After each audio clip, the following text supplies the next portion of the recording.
Hello అందరికీ మళ్ళీ ఇంకో మంచి స్నాక్ ఐటెమ్ తోటైతే మీ ముందుకొచ్చేసాను. Welcome back to my YouTube channel.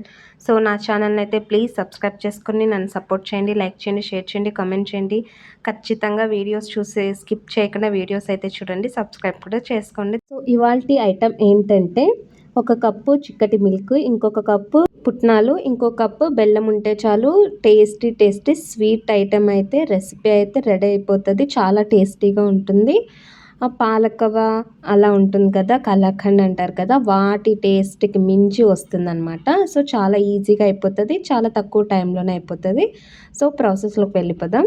First అయితే స్టవ్ ఆన్ చేసుకొని కడాయి పెట్టుకొని అందులోకి ఒక కప్పు చిక్కటి మిల్క్ అయితే తీసుకోండి. నేను ఈ పాలను కాచేసాను ఆల్రెడీ 1-2 టైమ్స్ కాచిన తర్వాత అందులో వచ్చిన మీగడని కూడా నేను ఒక 4-5 స్పూన్స్ అంత వచ్చింది మీగడ, దాన్ని కూడా ఈ పాలల్లోకి వేసేసాను అనమాట.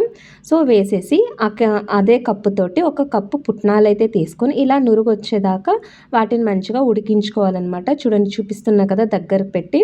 సో ఇలా నురుగు వచ్చేదాకా వాటిని మంచిగా ఉడికించుకోవాలి. మీడియం ఫ్లేమ్లోనే పెట్టుకొని ఉడికించుకోవాలి. సో మంచిగా ఇలా ఉడికిపోయిన తర్వాత వీటిని చక్కగా స్టవ్ ఆఫ్ చేసేసుకొని ఒక మంచిగా నురుగు రావాలి, ఒక 10 మినిట్స్ అనుకోండి. అలా మంచిగా ఉడికిపోయిన తర్వాత స్టవ్ అయితే ఆఫ్ చేసేసుకోవాలి. ఆఫ్ చేసిన ఎమ్మటే చూడండి బుడగలు రావడం ఆగిపోయింది, ఇంకా నురుగు రావడం కూడా ఆగిపోయి మంచిగా చల్లగా అయిపోతుంది.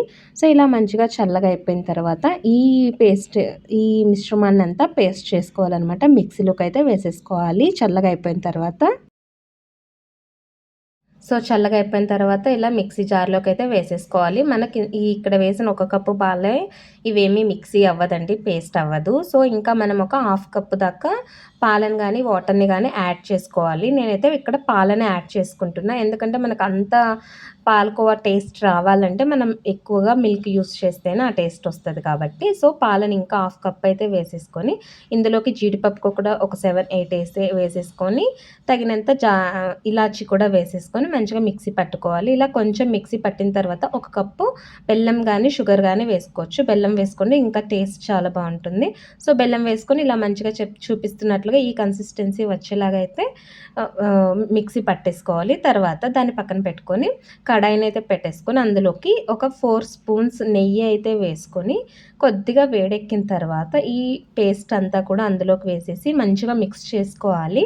మీడియం ఫ్లేమ్ ఆర్ సిమ్లో అయినా పెట్టేసుకొని, సిమ్ కంటే కొద్దిగా ఎక్కువ పెట్టుకోవచ్చు మంట, పెట్టేసుకొని మంచిగా మిక్స్ చేసుకోవాలన్నమాట. సో ఉండలు కట్టేస్తుంది. సో ఆపకుండా మంచిగా మిక్స్ చేసుకుంటూ ఉండాలి. లో ఫ్లేమ్లోనే పెట్టేసుకొని, హై ఫ్లేమ్లో పెడితే ఏంటంటే అడుగు అంటేసిద్ది అనమాట. సో అలా అడుగు అంటకూడదంటే మనం సిమ్ కంటే కొద్దిగా ఎక్కువ కూడా మంట పెట్టుకొని అడ్జస్ట్ చేసుకుంటూ ఇలా మంచిగా మిక్స్ చేసేసుకోవాలి. చూసారు కదా కొద్దిసేపటికే మంచిగా అంటుకుంటుంది, ఇంకా అంటుకుంటూ దగ్గర కూడా అప్పుడే స్టార్ట్ అయిపోయింది, దగ్గర రావడం. సో అంటే దగ్గర పడడం, గట్టి పడడం స్టార్ట్ అయిపోయిందనమాట ఈ పేస్ట్ అంతా కూడా.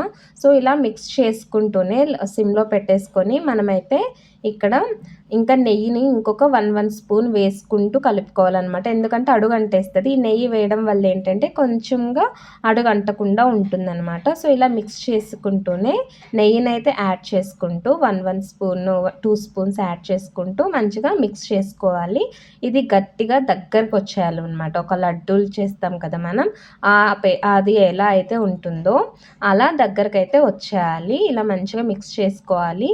ఇంకా నెయ్యి అయితే మనం ఫస్ట్ వేస్తాం 4 స్పూన్స్, ఇంకా తర్వాత కూడా ఒక 4-5 స్పూన్స్ దాకా వేయాల్సి వస్తుంది. ఇదంతా దగ్గర పడేదాకా మనం కలుపుతూ ఉంటాం కదా. సో అప్పటిదాకా అయితే ఒక 4-5 స్పూన్స్ దాకా అయితే పడుతుంది అనమాట. సో చాలా ఈజీనే, చాలా బాగుంటుంది. టేస్ట్ అయితే పాలలోనే అవుతుంది కదా ఇదంతా. సో పాలు వేయడం వల్ల చాలా కమ్మటి టేస్ట్ వస్తుంది అనమాట. ఇంకా కాజు కూడా వేసాం కదా, చాలా బాగుంటుంది. ఖచ్చితంగా ట్రై అయితే చేయండి. సో ఇలా దగ్గరకు వచ్చేసింది కదా, ఇలా వస్తూ ఇలా గిన్నె నుండి పేస్ట్ అనేది ఈ మిశ్రమం సెపరేట్ అయిపోవాలి, అలా కలుపుకోవాలన్నమాట. ఇక నెయ్యి వేసుకుంటూ కలుపుకుంటూ రావాలి. నేను ఇంకా తర్వాత 5 స్పూన్స్ దాకా అయితే వేసాను నెయ్యి. చూడండి కన్సిస్టెన్సీ అయితే ఇలా బాగా వచ్చేసింది కదా, గిన్నెకైతే సపరేట్ అయిపోతుంది ఈజీగా మనం తీస్తుంటే తిప్పుతుంటే. సో ఇలా గట్టిగా అయిపోయి మంచిగా గిన్నెకి సపరేట్ అయిపోవాలన్నమాట. అంతలా కలిపేసుకోవాలి. ఒక 5 స్పూన్స్ నెయ్యి అయితే పట్టింది. ఫస్ట్‌లో 4 స్పూన్స్ వేసాము. సో, ఇప్పుడైతే దాన్ని ఏం చేసుకోవాలంటే వేడిగా ఉన్నప్పుడు ఇలా మంచి గిన్నె తీసేసుకొని దానికి కూడా నెయ్యిని బాగా తీసేసుకొని ఒక 2 స్పూన్స్ నెయ్యినైతే రఫ్ చేసేసుకొని దాంట్లో ఈ పేస్ట్ అయితే వేసేసి ఈవెన్‌గా స్ప్రెడ్ చేసేసుకోవాలన్నమాట.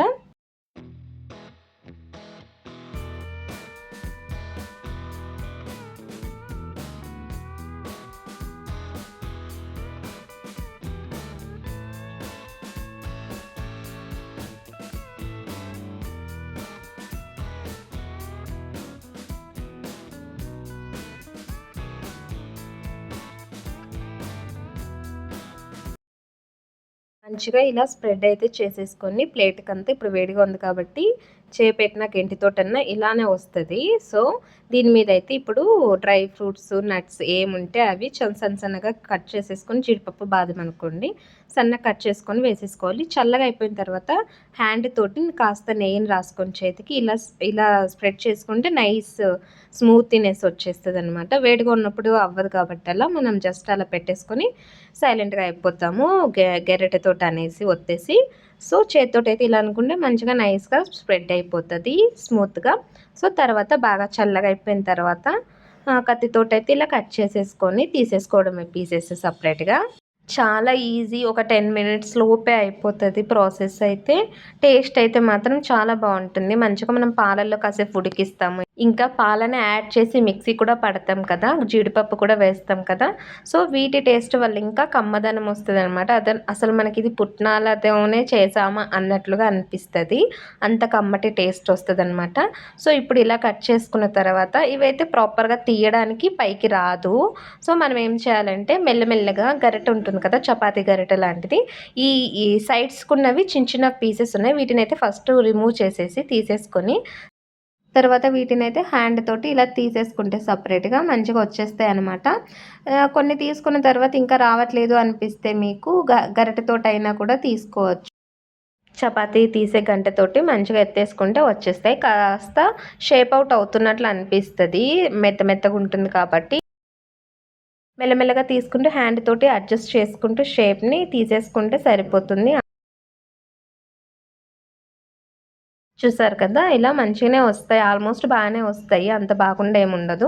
చుట్టూ ఉన్నవి కాస్త చెదిరిపోతాయి. మిడిల్‌లో ఉన్నవంతా పర్ఫెక్ట్‌గానే వస్తాయి. సో, ఇలా గంటెతో చూపిస్తున్నా కదా!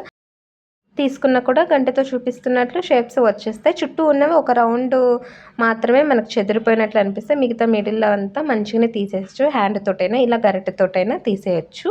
మంచిగానే వస్తాయి.